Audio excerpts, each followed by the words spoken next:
debater a Débora. Ela, uma mulher extraordinária, como eu falei, que quando Israel vivia tempos de medo, Israel vivia tempos de opressão, ela se levantou para servir a uma geração. E eu não estou aqui para romantizar a maternidade. Sim, maternidade tem os dias difíceis. Como Carol chegou aqui com uma bebezinha nova, né? Ela pode dizer bem quantos desafios a maternidade nos traz. É muito bom a gente tirar foto com os nossos filhos, né? Só coraçãozinho, mas ninguém vê o moído dentro de casa. E eu quero trazer para você nessa manhã essa realidade da maternidade.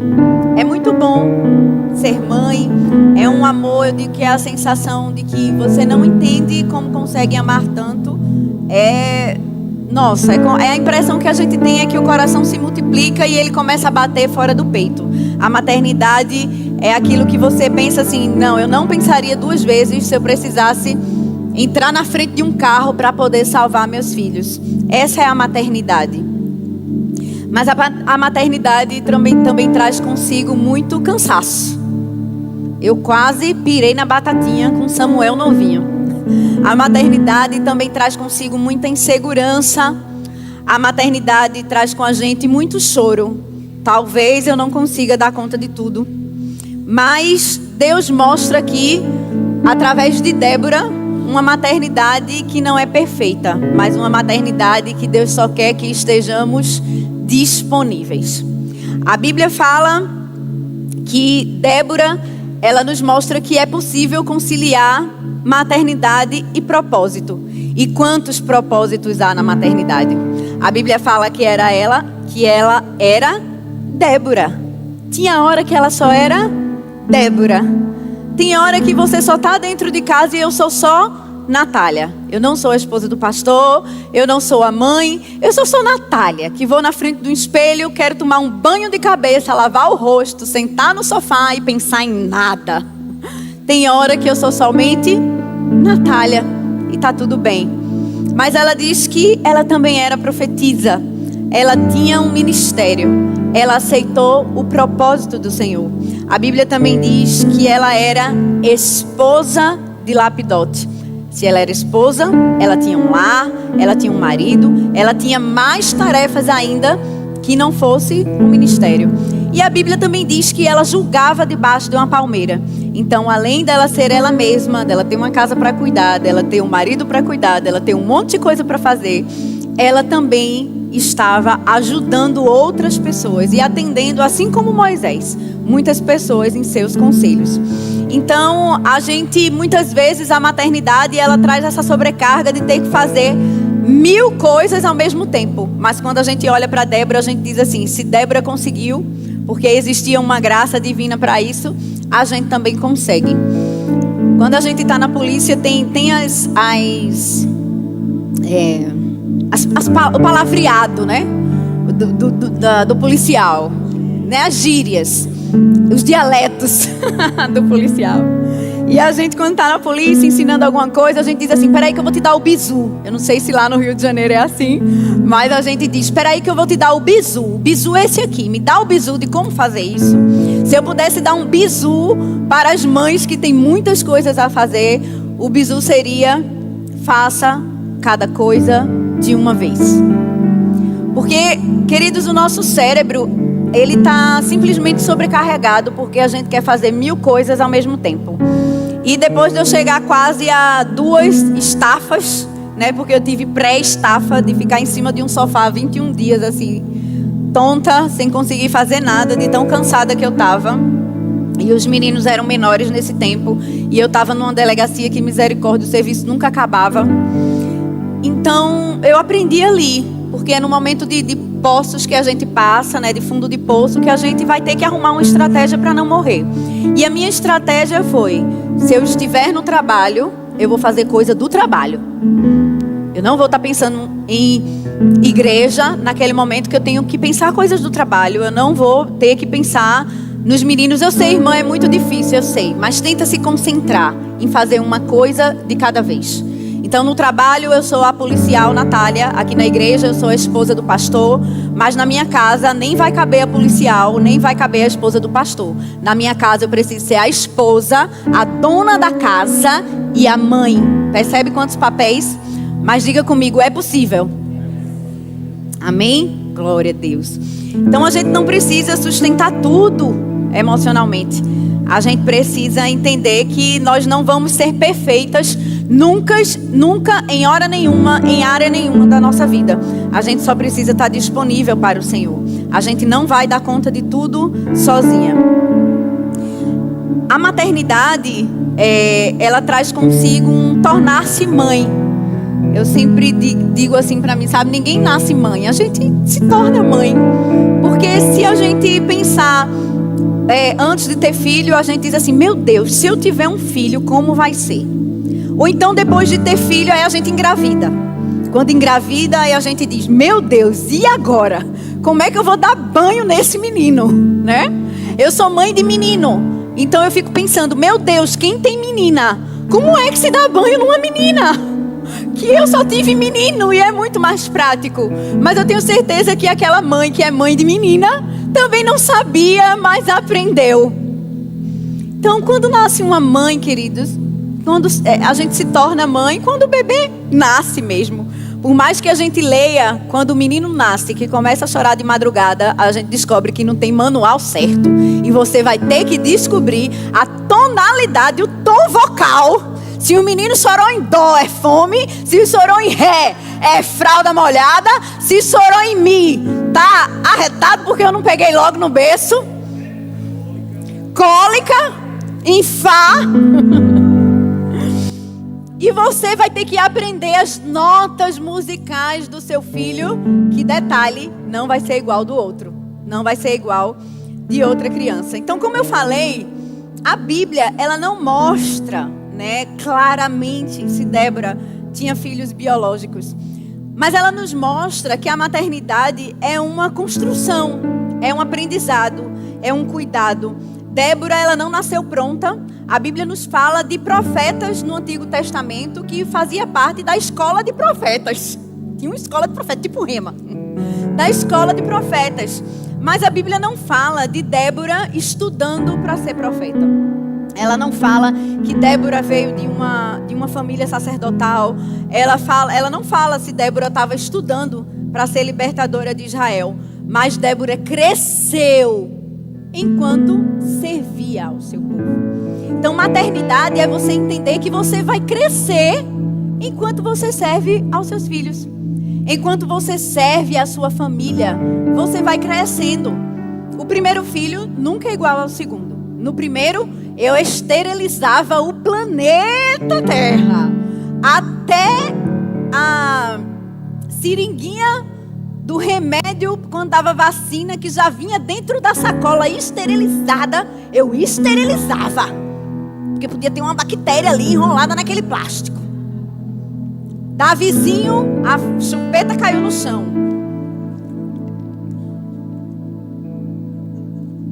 Na boca do menino, tá tudo certo, não morreu ninguém. Até hoje, não é verdade? Samuel só usava as fraldas, minha gente. A mais cara que tinha. No segundo, eu disse, esse menino vai usar de galinha pintadinha, eu vou dizer a marca, a mais cara. Ele vai usar tudo. Pomada, Samuel só usava a mais cara. Davizinho, a mais barata que tinha na farmácia eu comprava. Eu dizia, o bumbum desse menino vai ter que se acostumar com toda a pomada agora. Porque a gente cresce enquanto a gente é mãe.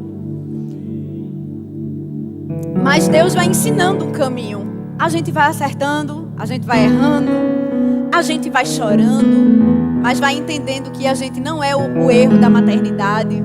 Gente, eu já chorei muito. Vocês não sabem o que eu fiz com meu filho, com o Davizinho. Eu fui cortar a unha de Davizinho, ainda bebê. E a unha dele era tão pequena, tão pequenininha, aquela mão tão pequenininha, gente, que eu cortei um pouquinho da pele dele do dedo. Foi pouquinho. Mas na hora que eu fui cortar, esse menino deu um grito que parecia o apocalipse. E eu comecei a chorar. Meu Deus, eu cortei a pele do dedo. Eu disse, não, mas vai cicatrizar logo, porque ele está em formação, né? Está crescendo pele, está crescendo tudo. Eu não queria voltar àquela cena de jeito nenhum, porque doeu muito no meu coração. Chega a Rosa, a menina que me ajudava lá em casa, que eles chamam até de vovó Rosa, que ficou com eles mais de 10 anos e saiu porque já estava velhinha mesmo. E aí, menino, Rosa olhava tudo, ela desemborcava o menino. Quando Rosa chega, a primeira coisa que ela fez, tu cortasse o dedo do menino. Ai, Rosa, cortei. Meu Deus, não é assim não. Fui aprendendo e recomeçando. E nem por conta disso a minha maternidade foi a pior de todas não. Eu cuidei bem direitinho. Deus vai te ensinar a ser mãe. Então pare de se culpar, mãe. Mães, pare de se culpar. A gente só dá o que a gente tem e a gente está aprendendo e está tudo bem. Débora tinha a sua própria forma de cuidar. Ela cuidava debaixo de uma palmeira. Ela não procurou ocupar lugar de sacerdotes, ela não procurou ir num tabernáculo, ela não precisou provar nada para ninguém. Ela simplesmente arrumou um canto que era seu e ela aconselhava, ela acolhia, ela ajudava as pessoas. A influência de Débora estava vindo sobre a influência divina, sobre uma sabedoria divina e não por um título. E aqui eu quero deixar essa lição para vocês de que cada mãe é única, a sua casa não precisa ser igual à internet, seu filho não é igual aos outros e a sua maternidade não vai copiar ninguém. Mas tem uma coisa que a palmeira nos ensina. A palmeira ela é lugar de abrigo, ela era lugar de amor. Débora debaixo da palmeira era segurança para aquele povo, era consolo e era direção. Nosso filho precisa saber que quando tudo estiver difícil, tem uma palmeira para correr. Quando o filho fica doente, ele liga para o pai? De jeito nenhum. O pai está em casa, deitado no sofá. Eu estou no trabalho resolvendo meus B.O. Mãe, estou espirrando, posso tomar um antialérgico? Porque mãe é psicóloga, mãe é médica, mãe é professora.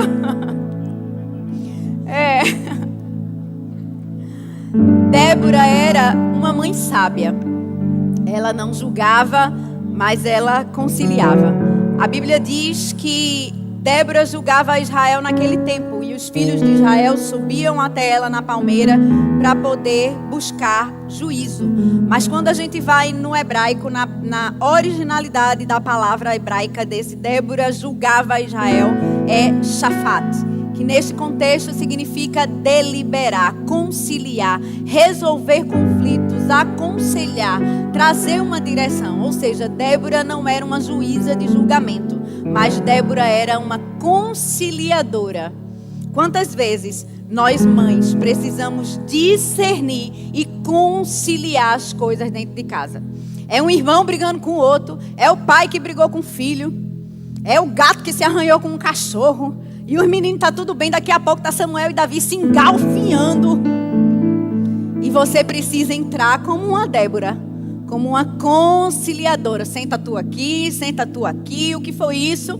Às vezes o pai tá com raiva do filho. Ai, Samuel fez isso. Calma, meu amor, é assim, assim, assim. Às vezes Davizinho tá com raiva, Samuel, esse menino é muito chato. Calma, Davizinho, mude. Descobri essa semana que o nome de Davizinho no celular de Samuel era chato. Irmão chato. Sente aqui, mude o nome do seu irmão. Samuelzinho. Samuelzinho é demais. Eu digo, vai ficar Samuelzinho. Até você só love com seu irmão, depois você bota Samuel, que o nome dele não é chato. Conciliadora. A mãe precisa entrar com sabedoria, e sabedoria é pacifismo. É pacífica. A mãe não pode estar jogando filho contra não sei quem, filho contra mãe, mãe contra filho, sogra, filho. Não. A mãe que Débora nos ensina não é aquela que bota fogo na lenha, não. É aquela que vem apagar o fogo da discórdia, o fogo da contenda. Quantas vezes nossa avó, deixa disso, meu filho. Deixa disso, minha filha. A avó sempre é mais paciente, porque porque a avó já sabe onde isso vai dar. Não é verdade? A avó tem calma, menina. Não é assim. Diga comigo, a maternidade de Débora nos ensina a ser pacíficos. A maternidade de Débora nos ensina que uma mãe se levanta quando todos desanimam. A Bíblia diz que Israel estava sendo oprimido por um povo. A opressão, ela causa paralisia, deixa o povo sem direção. E Débora disse assim, não, se há crise neste lugar, eu, chamada por Deus, vou ter que resolver essa crise. Os filhos que estão perdidos, a mãe está sempre tentando buscar. Quando o casamento está entrando em luta, a mãe muitas vezes é a primeira a dar um braço a torcer. Quando às vezes a gente não vê saída para as pessoas, a mãe está sempre crendo que há saída para a vida daquele filho. Então a mãe, ela se levanta quando muitos estão cansados, oprimidos, chorando, feridos. As mães continuam por seus filhos.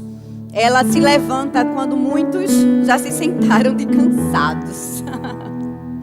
Talvez sua casa esteja difícil, você esteja cansada, mas eu quero te dizer, mulher, há uma Débora dentro de você. Acredite. O penúltimo ponto, uma mãe que auxilia, mas não compete com o pai. A Bíblia diz aqui que Débora foi chamada por Deus, recebeu uma profecia de salvar o povo daquela opressão, e ela sabia bem que não era ela que tinha que estar à frente de um exército, mas era o pai, era um homem que devia estar à frente daquele exército. E ela chama Baraque, e ela dá as instruções de Deus para aquele comandante, e o comandante diz, eu até vou, mas se tu não for, ela não é assim. A gente dá a instrução para o homem sabe o que fazer, mas ele olha para a mulher e diz, mas se tu não for comigo, não vai dar bom, né? Com a mulher sempre sai mais ajeitado, não é verdade? Mas Débora aqui sabia o seu lugar. E nós como mães precisamos saber o nosso lugar de auxiliadoras. Débora foi junto. Débora orou junto. Débora estava ali torcendo. Mas ela disse, quem vai meter a cara para facada é tu, não sou eu não. Diga aos homens, rahu, rahu, rahu. É desse jeito. Então ela não tomou para si o lugar que era dele. Ela não competiu, mas ela auxiliou. Na criação de Deus para homens e mulheres existem funções, queridos, completamente diferentes. Não são funções subjugadas, não são funções inferiores. São funções diferentes que se complementam. Então, uma mãe sábia, ela não vai destruir a autoridade do pai. Se o pai falou, você não vai tirar a autoridade do pai na frente dos seus filhos. Mesmo que o pai tenha até errado. Já aconteceu comigo? Obviamente. Mas eu vou lá no meu quarto e digo, amor, eu acho que isso que tu falou não era bem assim. Eu acho que aqui você pode pedir desculpa, ou você pode pedir perdão, ou a gente pode agir diferente, mas não tire a autoridade do pai na frente dos filhos. Não fale mal do pai dos seus filhos. Ah, ele nem está comigo mais, ele é só um Deus nos acuda, é um traste. Não tem problema. A gente está falando aqui sobre honra, e aquele que não honra a autoridade traz condenação para si.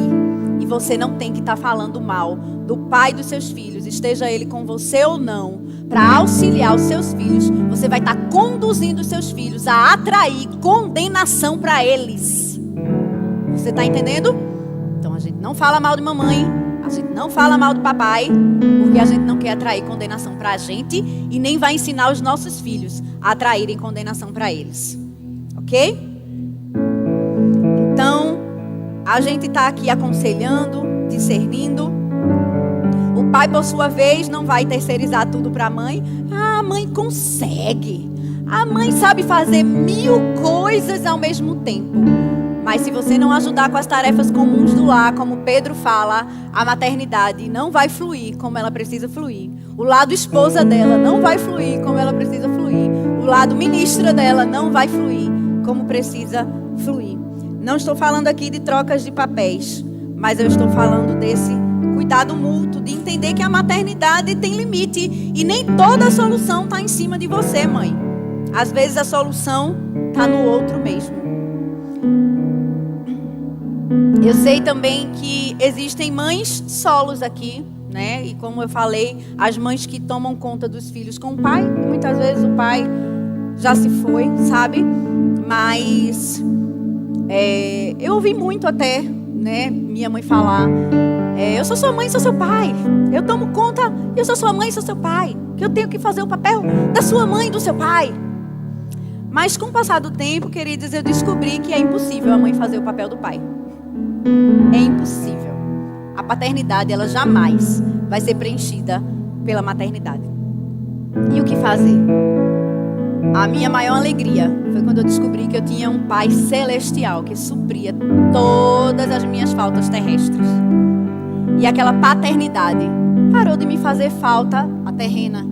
Porque eu entendi que eu tinha um pai celestial que era bombástico, que me amava, que me fez com um propósito, que estava apontando um destino certo para a minha vida. A mãe, ela não precisa fazer o papel do pai, até porque ela não vai conseguir. E vice-versa. A ausência de uma paternidade, ela traz muito peso para a maternidade. Mas a ausência de um pai, ela não vai invalidar o seu amor como mãe. A ausência de um pai não vai invalidar o poder da sua oração. A ausência de um pai não vai invalidar a presença da maternidade.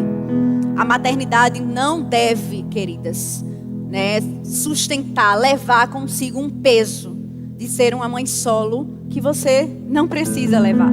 Tem coisas que pertencem realmente só a Deus e só Ele pode lhe ajudar. Então, mães, onde os seus braços terminam, a graça do Senhor começa. Onde os seus braços terminam, a graça do Senhor começa. E você vai criar seus filhos debaixo da admoestação do Senhor, independente de um pai presente ou ausente. Porque essa é a sua maternidade.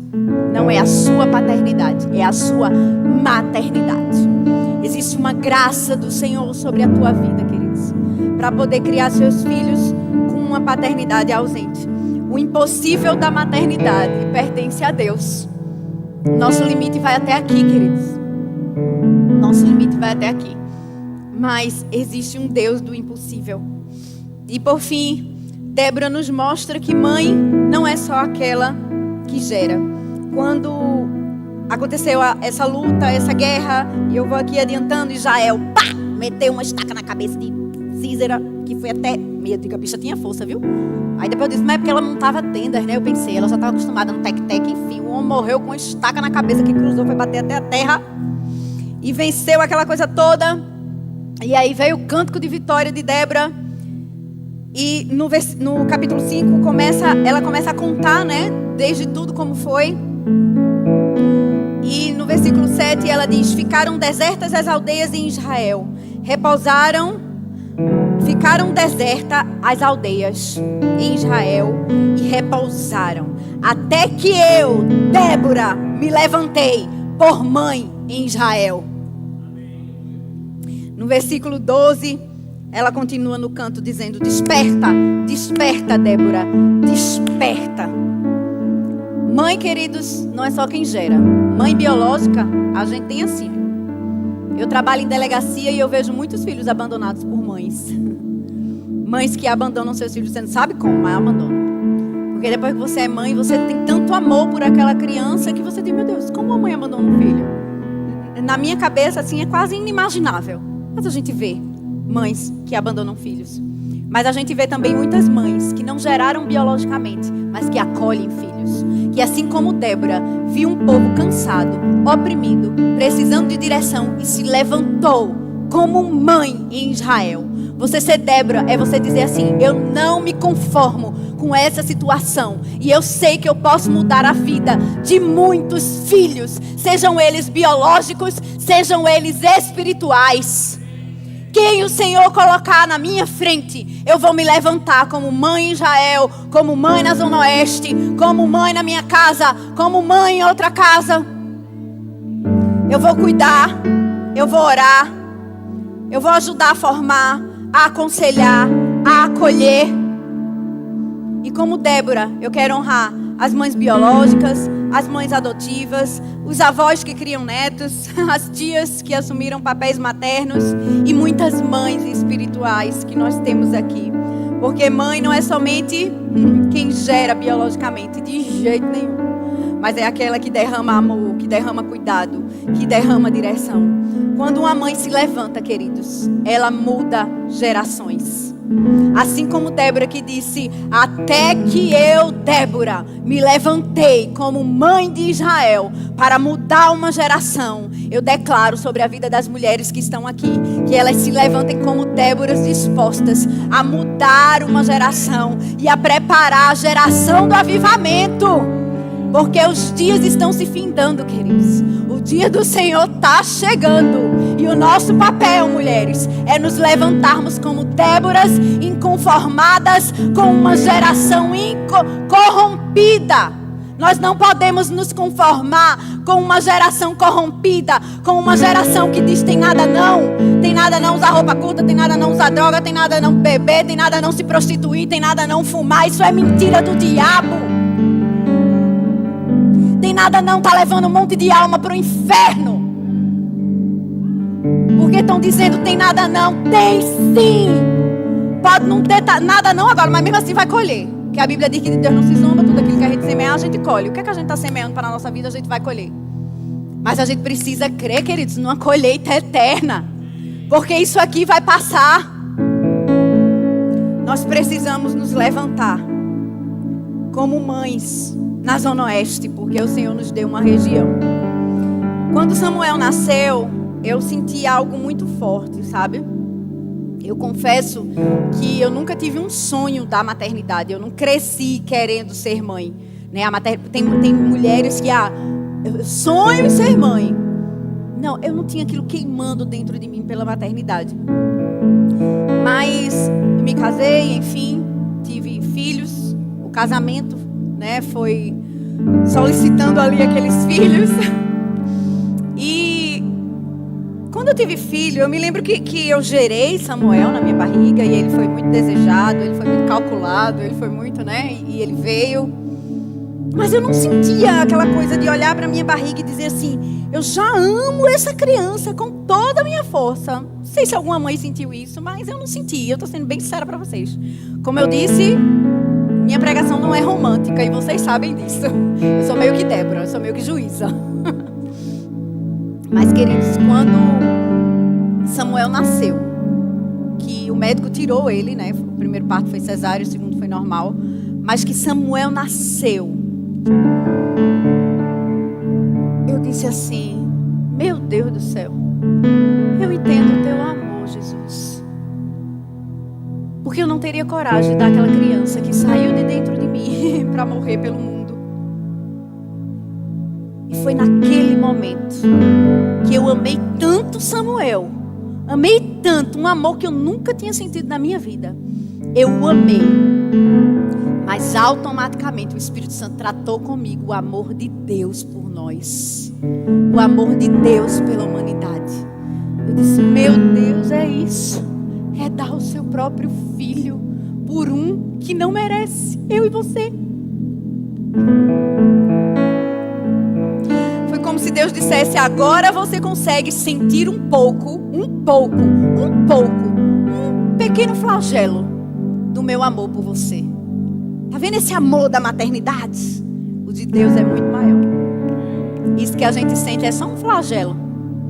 Porque se o menino sentir arretar a gente fica com raiva do menino. Mas Deus não fica. Deus quer se conciliar com você. Todo amor materno é uma amostra grátis do amor de Deus.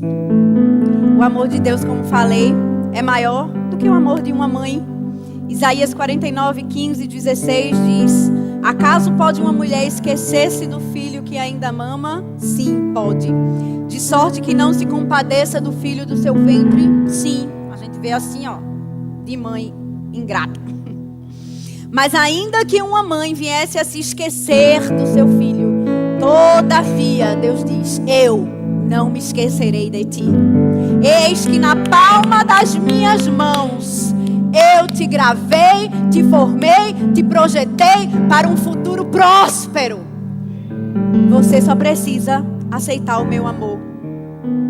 Eu entendo que algumas pessoas podem até carregar algumas feridas maternas, ter caminhado sozinho. Mas entenda que se Deus nos perdoou, queridos, nós somos capazes de perdoar, de nos reconciliar e andar em amor. Afinal, filho de amor é um amorzinho. Você é um amorzinho. Até não parece algumas pessoas, mas você é um amorzinho. E é possível sim nós nos reconciliarmos, porque a gente está espalhando Deus. O Deus que entregou o seu único filho, para que todo aquele que nele crê não pereça, mas tenha vida eterna. João 3,16, e o louvor pode vir, eu finalizo com isso. Diz, porque Deus amou ao mundo de tal maneira. Sabe o que é tal maneira? É quando não tem mais expressões no português, no hebraico, no grego, em língua nenhuma, para discernir o tamanho do amor de Deus por você. E é por isso que ele diz, Deus te amou de tal maneira, inimaginável, ou como diz Davizinho para mim, eu te amo, mamãe, o infinito. Deus te amou o infinito, que deu seu único filho unigênito, para que todo aquele que nele crê não pereça, mas tenha vida eterna. João diz que aquele que crê no Senhor já está salvo, mas aquele que não crê está condenado. Não é Deus que está mandando para o inferno, é a pessoa que se autocondena, porque decide não crer em Deus, porque o inferno não foi feito para os filhos. Mas Deus diz que filhos são aqueles que guardam os seus mandamentos e que decidem estar com Ele, fazer essa escolha por Deus. Esses são seus filhos. O restante é criatura. Somos criaturas. Mas quando recebemos o Senhor como Senhor e Salvador da nossa vida, nos tornamos filhos de Deus, filhos do nosso Pai amado. Tem alguém aqui nesta manhã que ainda não fez desse Deus maravilhoso o seu Senhor e o seu Salvador? Levanta sua mão que eu quero orar por você. Quero fazer esse encontro seu com o Pai que supre todas as ausências. Se você por acaso se afastou dos caminhos do Senhor e você quer retomar essa jornada, nós também queremos orar por você. Tem alguém aqui que quer fazer essa decisão hoje? Tem alguém aqui? Tem manhã. Tem manhã. Um dia eu orarei pela sua conversão. Hoje é o dia, viu, manhã? Olha que lindo manhã. No dia das mães. Amém, queridos. Que o Espírito Santo possa convencer vocês de tudo. Do pecado, da justiça e do juízo. E enquanto isso, nós amamos. Então eu quero que você saia daqui sem culpas, sabendo que você pode ser um monte de coisa ao mesmo tempo, sabendo que você não deve tomar o lugar do Pai e sabendo que você tem um Deus que te ajuda a ser também o pai da família quando necessário. Amém, queridos? Você recebe essa palavra? Depois você escuta de novo, depois você passa para alguém que está passando por alguma crise na maternidade ou que ainda não é mãe, mas que sabe que pode se levantar como mãe de muitos. Amém?